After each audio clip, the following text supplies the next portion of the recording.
Okay, I'm going to tell you a story first. There's a lovely young lady named Kathleen. Kathleen? I'm thinking it's Kathleen. Katrina? Maybe Katrina. I haven't seen her for a couple years. In 2020, I'm thinking it was 2020, right? It could have been 2019. My parking brakes went to my truck. I was driving my dad's truck, which I bought from the estate from my dad for $1. I had done all the repairs on it and everything. He never got to drive it. His sugar went to like 800, and I called the ambulance, and they took him to the VA in Iowa City. Kitty, I'm talking here. Go over there. Go over there. I'm talking. Okay. And so in 2 weeks they put him in Good Sam in Waukon, Iowa, because he had dementia.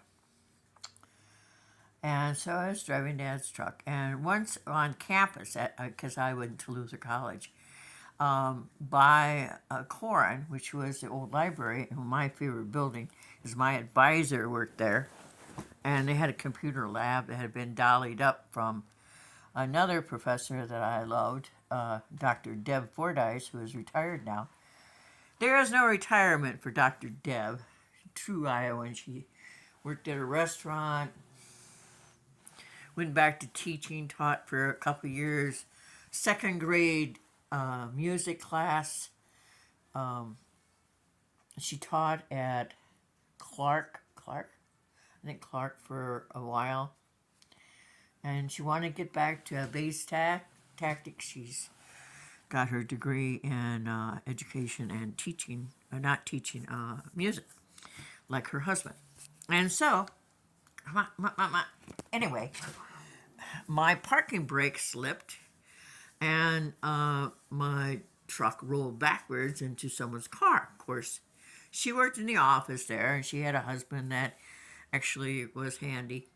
She said, "Oh, don't worry about it. We'll just get my husband to hammer that dent out." You know, you feel really bad when you dent someone's car. And I had managed to jump in while it was rolling back, so kudos to me. Come on, stop that. But when I was living in lower end housing after my older sister torched our laundry room, such a lovely person. If you ever heard me say Satan lives in Granbury, Texas, it's because Satan lives in Granbury, Texas in the form of my older sister. So, I